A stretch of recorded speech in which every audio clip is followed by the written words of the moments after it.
সময় পেলে আবার এসো, পারলে আন্টিকেও সাথে নিয়ে এসো। আমাকে আনারের রুমে ঢুকতে তোমরা বাধা দাও। আনারকে বলে তোমাদের দুজনের শায়েস্তা করছি। সরি ম্যাডাম, আমাকে শাস্তি দেওয়ার জন্য হলেও স্যারের রুমে ঢোকার আপনার পারমিশন লাগবে। ভুল বোঝাবুঝি হয়ে গেছে, এটা নিয়ে বেশি কথা না বাড়ানোই ভালো, তাই না নবনী? আমার কথা যদি এতই বলে, একবার তো আমার দেখতেও আসলো না। আসবে স্যার, কিন্তু সাহস পায় না বড় আপা। আপনি কি বড় ভাইয়ের গার্লফ্রেন্ড? কি? আমার কি মনে হয় বড় আপা জানেন, মনে হয় স্যারের যখন এত টাকা পয়সা ছিল না তখনই আসলে ভালো ছিল, বড়লোক হয়ে যত ঝামেলা হয়েছে। গরিব বড়লোক বিষয় না রে বিউটি, বিষয় হলো যার যেমন স্বভাব, সে বড়লোক হোক আর গরিব হোক, একদিন না একদিন প্রকাশ পাবেই। তা ঠিক কথা কইছেন, কিন্তু স্যার যখন বড়লোক ছিল না তখন তো তার এরকম স্বভাব ছিল না। মিন্টুর আব্বু গল্প করে সবসময়, কয় জানো বেটি, স্যার একটা ভাঙা গাড়ি চালাইতো, ম্যাডাম তিল তিল করে কষ্ট করে সংসারটা গড়ে তুলিছে। আর যেই স্যারের ব্যবসায় উন্নতি হওয়া শুরু হলো, টাকা পয়সা আসা শুরু হলো, সেই সাথে সাথে নতুন গাড়ি বাড়ি, নতুন নারীর ভিড় লেগে গেল। এসব কথা আর মনে করাই দিস না রে বিউটি, গা ঘিন ঘিন করে। কত কষ্ট করে সংসারটা আপনি গড়ে তুললেন বড় আপা, আর ভোগ করতেছে অন্য মানুষ। বড় আপা, ইদানিং আমার খুব ভয় লাগে, মনে হয় বকুলির আবার স্বভাবটাও যদি ওইরকম হয়ে যায় স্যারের সাথে থেকে থেকে। দূর পাগল, সঙ্গদোষে মানুষের স্বভাব নষ্ট হয় না রে। মিন্টু স্যার আর কত বড় লোক, এই শহরে মিন্টু স্যারের থেকে আরও কত ধনী ব্যবসায়ী আছে তুই জানিস, যারা তারে 7 বার কিনতে পারে আর বেচতে পারে। কই রে, তাদের তো এমন অসভ্যতার কথা শুনিনি। লজ্জার কথা আর কি বলবো রে বোন, তার এই খাসলত আসলে আগে থেকেই ছিল। ভাবেছিলাম সন্তান হলে পরে তার এই স্বভাব শুধরাবে, ফুল এ ধরনের মানুষের স্বভাব কখনো শুধরায় না।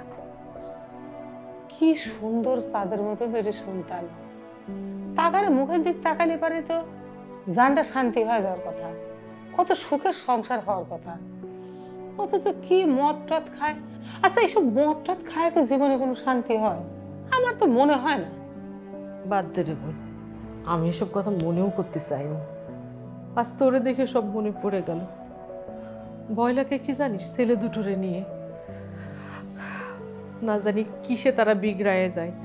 আমার সুনয়রে নিয়ে অনেক চিন্তা হয় রে। আপনি চিন্তা করবেন না, বড় মামা হচ্ছে আপনার কাছে পায় না, সেটার জন্য তার একটু জিদ রাগ মাথা গরম। আবার স্যারের উপরেও তার রাগ আছে, কিন্তু মনটা হয়েছে আপনার মতো। বকুলের আব্বু তো সবসময় বলে বলে যে ম্যাডামের মতো মন হয়েছে বড় মামার। এই জন্যই তো ভয় পাই রে বিউটি, আমার মতো হলে পরে তো সারা জীবন খালি ধোকা খেয়ে যাবে, সারা জীবন কষ্ট পাবে আমার ছেলেটা। আপনি চিন্তা করবেন না তো, তাদের জন্য আপনি খালি মন খুলে দোয়া করবেন। আপনি জানেন না, মায়ের দোয়া হচ্ছে সন্তানকে সব কামে লাগে। দোয়া তো সবসময় করি রে বোন, সব সময় দোয়া করি। বিউটি রে, ও বিউটি, তুই একটু মিন্টুরে বলিস আমার সোনাইটারে একটু দেখে রাখবে। তোরা একটু খেয়াল রাখিস বোন। রূপাই তো আমার সাথে থাকে, তারে নিয়ে ভাবি না, যত ভাবনা আমার এই ছেলেটাকে নিয়ে। একটু খেয়াল রাখিস বোন তোরা। আপনি কোনো চিন্তা করবেন না, বড় মামার খোঁজ খবর সব সময় বকুলের আব্বু নেয়। বড় মামা বকুলের চাইতে আলাদা চোখে সে দেখে না। এই ছেলে দুটোর জন্য আমার খুব বাঁচতে ইচ্ছা করে রে। সারাক্ষণ খালি মনে হয় আমি যদি না থাকি আমার এই ছেলে দুটো কার কাছে থাকবে। এরকম করে চিন্তা করবেন না বড় পা, কিচ্ছু হবে না, কিচ্ছু হবে না। আপনার ছেলেরাও আপনার জন্য সবসময় দোয়া করে, আমরাও দোয়া করি। দেখেন বড় পা, কিচ্ছু হবে না, আপনার সব রিপোর্ট ভালো আসবে।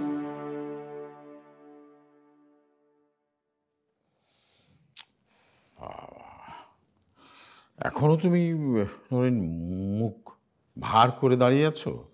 মানে সব কিছু তুমি তো সিরিয়াসলি নাও কেন? নরনের বিষয়ে মাথা থেকে ঝেড়ে ফেলো না। ঝেড়ে তো ফেলতেই হবে স্যার, নরিন ম্যাডাম তো আর আমার মতো সামান্য একজন কর্মচারী না। সে তো আমাকে ঝাড়ি মারতেই পারে, মিসবিহেভ তো করতেই পারে। বসের গার্লফ্রেন্ড তো বসের থেকে বেশি পাওয়ারফুল। বাবুটা কি সব কথা বলছো তুমি?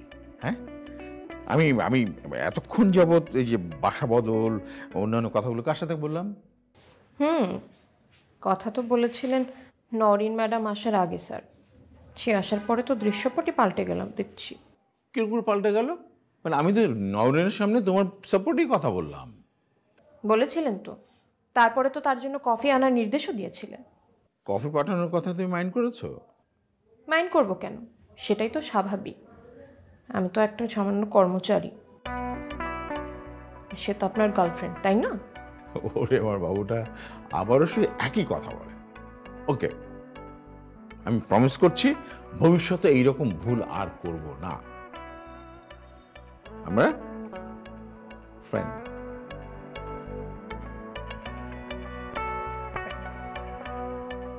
ফ্রেন্ড, ইয়া। তাহলে আমাদের আজকের এই বন্ধুত্বের মুহূর্তটাকে সেলিব্রেট করা উচিত, উচিত না? এক মিনিট।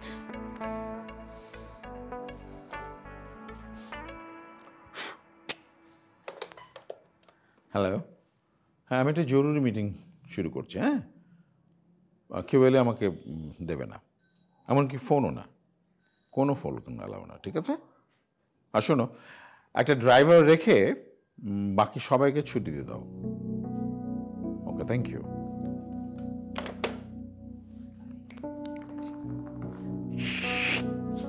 ফ্রেন্ড,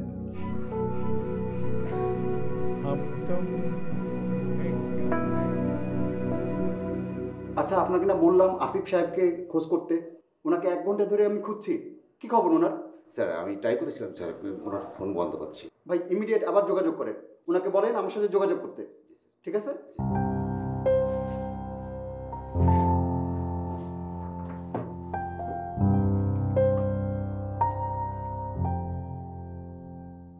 স্যার কি ফোন করেছিল? হ্যাঁ। স্যার কি এখন বাইর হবি? না, জরুরি কাজে আছে, ডিস্টার্ব করতে নিষেধ করেছে। জি সাউন্ড স্যার। জি স্যার। স্যার আমার সামনে দাঁড়িয়েছে স্যার। জি স্যার। জি ওকে স্যার, সাউন্ড। হ্যাঁ, কিটা কিটা কিটা সামনে আছে? আমি তো আপনার সামনে আছি। হ্যাঁ, তোমার কথাই বললো, বলে তোমার ছুটি, তাহলে চলে যাও। আমার ছুটি মানে? স্যারের বডি অফিসে থাকবে, আমি চলে যাবো বাড়িতে? কি করছেন আপনি? আমি স্যারের বডিগার্ড, স্যারের ফালা রেখে যাই কি করি? ওরে ভাই, তুমি কিভাবে যাবা সেটা আমি কিভাবে বলবো? স্যার যেটা অর্ডার করছে আমি সেটাই তো বললাম। স্যার কি রুমের মধ্যে একা? এই জেরিন ম্যাডাম কি চলে গেছে? ওরে ভাই রে, আমি কিছু জানি না, বুঝছো? ভাই একটা কথা কব, ওই স্যার কি রুমের মধ্যে জেরিন ম্যাডামকে সাথে করে নি মদ ঢেলে ঢেলে খাচ্ছে? ওই ওই মিয়া, তোমার তো আগ্রহ কিছুটা। হ্যাঁ, তোমাকে যে কাজ করতে বলেছে তুমি সেটা করো। শোনো, উল্টা পাল্টা কথা বলবা, কালকে কিন্তু চাকরি থাকবে না। আমি না তোমাকে একটা গুরুত্বপূর্ণ কথা বলতে চাই। এই কথাগুলো তোমার হয়তো ভবিষ্যৎ জীবন চলার পথে কাজে লাগতে পারে। জি বলো। Thank you. আমি জানি তুমি যথেষ্ট সমঝদার মানুষ, আই লাইক ইট। তারপর সতর্ক করে দিতে চাই। হ্যাঁ, এই আমি মানে আমার তুমি, তোমার আমি, আমি তুমি, এটি আমাদের একান্তে যখন থাকবো তখন, কারো সামনে না। হ্যাঁ, আচ্ছা, আমাকে তোমার এত বোকা কেন মনে হয়? Gullu, I like it also. I like it. My kutus. My kutus. আচ্ছা কি যেন গুরুত্বপূর্ণ কথা বলতে চাইছিলে? হ্যাঁ, আমি যা বলতে চেয়েছিলাম সেগুলো তোমাকে বলার প্রয়োজন নেই, তার কারণ তুমি এমনিতেই অনেক বেশি অ্যাডভান্স। তাও বলো গুল্লু। তোমার কথাগুলো না শুনলে না আমার ভেতরে অস্বস্তি থেকে যাবে। ঠিক আছে, তাহলে তোমাকে বলি। হ্যাঁ, মানে আমি বলছিলাম যে জীবনটাকে উপভোগ করার কথা। মানে তোমার মতো স্মার্ট, সুন্দরী, টল এরকম মেয়ে হাজারে তো বিরল। মানে তুমি ধরো যে চাকরি করছো, বা তোমার মতো কেউ যেন চাকরি করছে, বা তোমার চেয়ে একটু বড় পোস্টের কেউ, তার সঙ্গে বিয়ে হয়ে গেল, বিয়ে দিয়ে দিল। তারপরে শুরু হলো জীবন যুদ্ধ।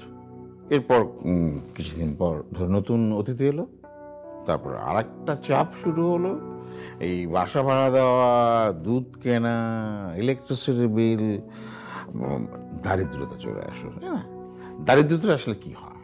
তখন ঝগড়া ঝাঁটি, মারামারি, মানসিক নির্যাতন, শারীরিক নির্যাতন, তারপর কি শেষমেশ ডিভোর্স।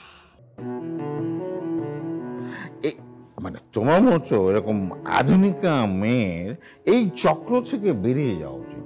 তুমি কি মনে করো? অবশ্যই। আমি তো কখনোই এই স্বামী সংসার এই সমস্ত ঝামেলার মধ্যে যেতেই চাই না। আমি তো স্বাধীন হংস বলাকার মতো আকাশে উড়ে বেড়াতে চাই, জীবনটাকে এনজয় করতে চাই। That's good. I like it. শোনো, আমার এই যে পক্ষী, কুটুস পক্ষী, তোমার এই উড়ে বেড়ানোর সঙ্গী করে নিও আমাকে প্লিজ। আচ্ছা, তুমি কি শ্যাম্পু ইউজ করো? হাসিতে আই ম্যাচ করেছো। তুমি কি ব্র্যান্ডের লিপস্টিক ইউজ করো? একটা মিনিট, সরি।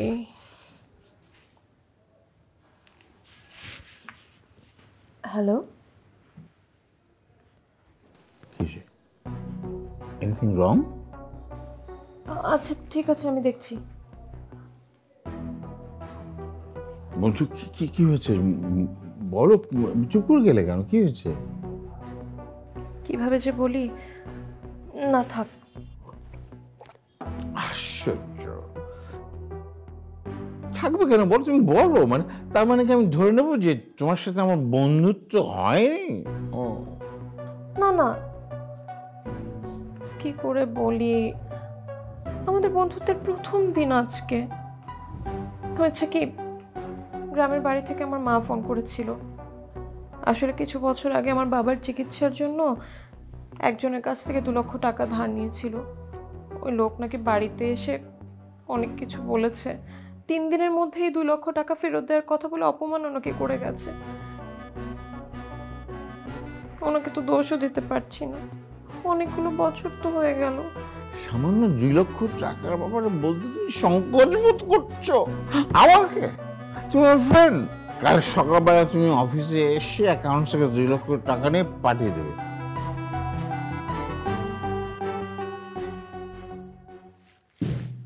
অবেলায় বাজার সদাই করে আইনে তুমি একটা ভেজালের ভিতর ফেলা দিলাম, তাই না বিউটি? বিরাট ভেজাল। বাজারেই গেলেন কতদিন পর মনে পড়ে আপনার?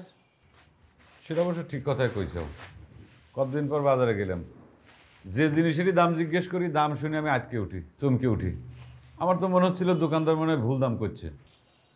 এখন বোঝো কত কষ্টে আমি সংসারটা চালাই।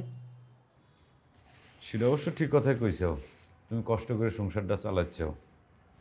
এর সাথে যোগ হয়েছে বাড়ি ভাড়া। হোক কষ্ট, তাও তোমার স্যারের মতো বড় লোক হওয়ার দরকার নেই। তুমি তো বড় আপাক দেখবার জন্য হাসপাতালে গেছিলে, সেসব কথা তো কিছু শোনা হইল না। শুনবে আর কিরম করে? বাড়িতে এসে একদম ঘরের মধ্যে যায় হা করে সে ঘুম পারতেছে। আবার বাজারে যে গেলে বাজারে যায় এক গাদি সময় পার করে তারপরে আসলে। বড় আপার শরীর এখন কিরকম আছে? মানে তোমার সাথে ঠিক মতো কথাবার্তা কইছে? কথা কবি না, খামাখাই তুমি ভয় দেখাইছো। আপা সেই আগের মতোই কথা কইলো, আগের মতোই আদর, কত কথা। তার বুকের মধ্যে যে পাথরটা জমে রয়েছে আর কেউ না বুঝলে সেটা তো আমি বুঝি। আপা কি আমার কথা কিছু জিজ্ঞেস করেছিল? কতবার জিজ্ঞাসা করলো, তোমাকে দেখতে চাইলো। তুমি খামাখাই ভয় পায় রয়েছে, মনে মনে করতেছাও বড় আপা মনে হয় তোমাকে দোষী সাব্যস্ত করতেছে। ওসব কিচ্ছু না, তুমি কিন্তু অবশ্যই আপাকে দেখতে যাবে। আপার শরীরটা এখন কিরম আছে? দেখে তো ভালোই মনে হলো। মামারা কইলো আরো নাকি 2টি রিপোর্ট বাকি আছে। সেই রিপোর্ট দুই হাতে আসার পরে বোঝা যাবে যে ভালো না মন্দ। আল্লাহর কাছে দোয়া করি রিপোর্ট দুটি যেন ভালো হয়। কত ভালো মানুষ দেখো, আর কত কষ্ট পাচ্ছে। আরেকজন তো অফিসে যায় যে কি কাণ্ড করতেছে আল্লাহ জানে। আমি চাইছিলাম না যে সে একা একা অফিসে যায়। এ আবার কি কথা? সে একা একা অফিসে যাবে না তো তুমি কি সাথে করে তার স্কুলে দিয়ে আসা নিয়ে আসার মতো করে নিয়ে আসবে দিয়ে আসবে? সে কি গেদা চল নাকি? হ্যাঁ আরে বাবা, তুমি তো বুঝবেই পারতেছাও না। তার তো নেচার খারাপ, তার কথাবার্তার কোনো ঠিক ঠিকানা নাই, স্থান কাল পাত্র জ্ঞান কোনো কিছু নাই, কোন জায়গা কি কয় ফেলায়। আর সে চাকরিটা পাইছে আমার ভাই হিসেবে, এখন যদি সে কোনো ঝামেলা বাঁধায় তাহলে পরে সেটার তো আমার ঘরে এসে চাপি, তাই না? কথাটা চাকরি হওয়ার আগে ভাবা উচিত ছিল। সে কি গেদা চাল নাকি কতক্ষণ তুমি তাকে পাহারা দিয়ে রাখবে? আর শোনো, তোমার ভাইকল তোমার সাথে মেলা চালু আছে, তাক নিয়ে তোমার তো চিন্তা না করলেও চলবে। তুমি তো চোরের পক্ষ নিয়ে কথা কবে, সে তখন তদন্ত কমিটির প্রধান হয়েছে, তাই না? এসব কি আলতু ফালতু কথা কও? আজ আসো কোনো তুমি এগুলি আমার সাথে হাত না লাগালি পারে অবেলা করে আমি এত কিছু করতে পারবো না।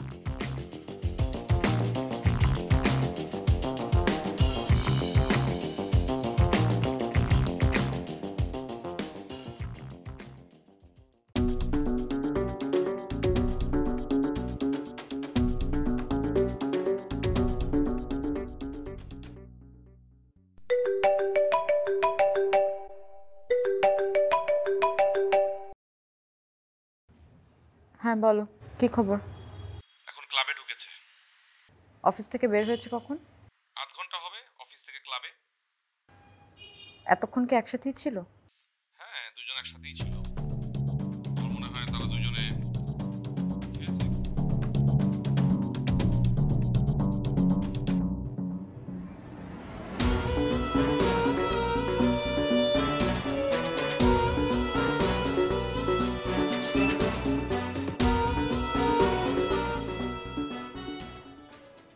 চিন্তা করতেছো কিসের জন্য?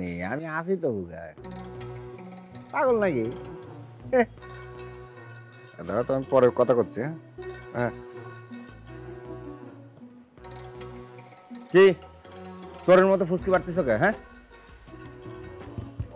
কই ফুসকি পারলাম? তা এই ডিউটির সময় তুমি কার লোক এত ফোনে কথা কও জামি ভাই? তোমার সাহস তো কম হয়নি। কার সামনে দাঁড়া কথা করছো? হুঁশ আছে তো? সন্ধ্যের সময় ঢোক মারিছো নাকি? আরে তার গাড়ি তো এনে ফিরে নাই, ঢোক মারবো কেমনে? আর এই স্যারের ফিরে নিয়েই তোমার লোক একটু কথাবার্তা করতে চাইছিলাম আর কি। স্যারের আশা নিয়ে না স্যারের গাড়ি আসা নিয়ে, কোনটা জরুরি? কি কবা কও? না করতে চাইছিলাম, আজকে তো মিন্টু ড্রাইভার ডিউটিতে আয় নাই, তা স্যার বাসায় ফিরবো কেমনে? সেটা নিয়ে তো তোমার চিন্তা করতে হইল না। জাম্মা করে স্যার গেছে তেমন করেই ফিরবি নি, বুঝতে পারিছো? তুমি জানো না স্যারের যাওয়া আর আসার অবস্থা এক থাকে না।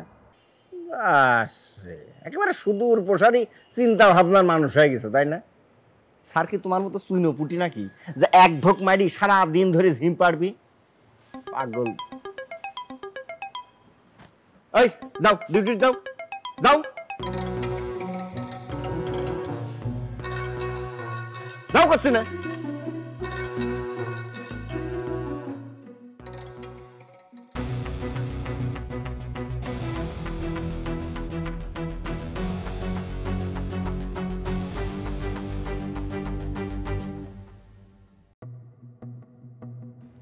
প্রাইভেট সেক্রেটারি তাহলে বসের সাথে ওভারটাইম ডিউটিতে? আর বলো না, মানুষ মানুষ এত খারাপ হতে পারে?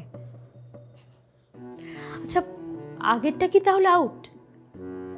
কি যেন নাম ছিল, নরিন, সে তো তোমারই বান্ধবী না? মানুষ এত বেহায়া হয় কি করে? চক্ষু লজ্জা থাকবে না মিনিমাম?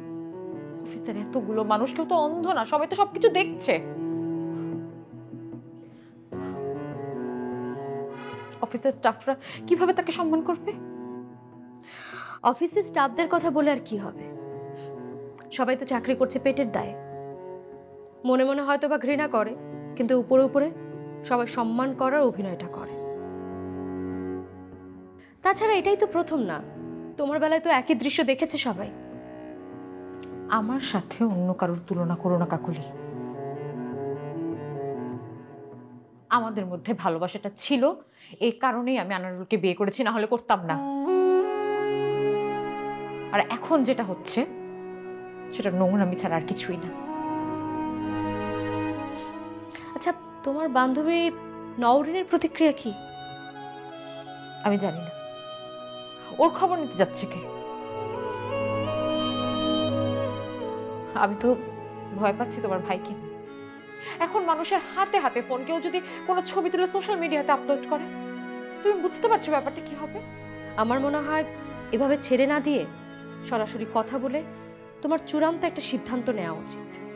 আমি কি সিদ্ধান্ত নিতে পারি কাকুলি? আমার কথা কি তোমার ভাই গ্রাহ্য করে?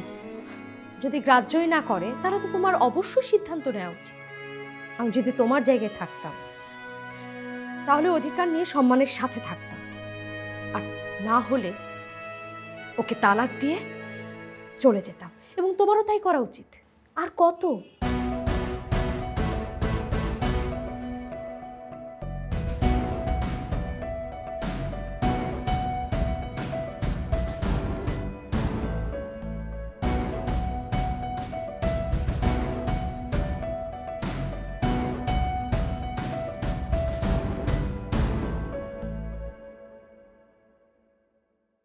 লেখাপড়ার কথা করি পারে কয় আমার লেখাপড়া করতে ভালো লাগে না, আমি লেখাপড়া করব না। তাহলে পরে এত বছর ধরে আমি কষ্ট করতেছি কার জন্যে?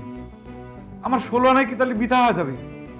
তাহলে জেরিনের সাথে তোমার এই ইম্পর্টেন্ট মিটিং নিয়ে কথা বলার জন্য আমি কি করতাম? তোমাদের মিটিং এর টাইমে অফিসে সেই মিটিং রুমে চলে যেতাম। বাদ বাকি দুইটা রিপোর্টও খুব ভালো। বুক থেকে যেন একটা পাথর নেমে গেল রে। তারপরের কথা কও, সে রাত বিরেতে তোমার ভাই ফোন করে কিসের জন্য? আমি তোকে কলাম যে মিন্টু ভাই নাকি আপনি গার্লফ্রেন্ড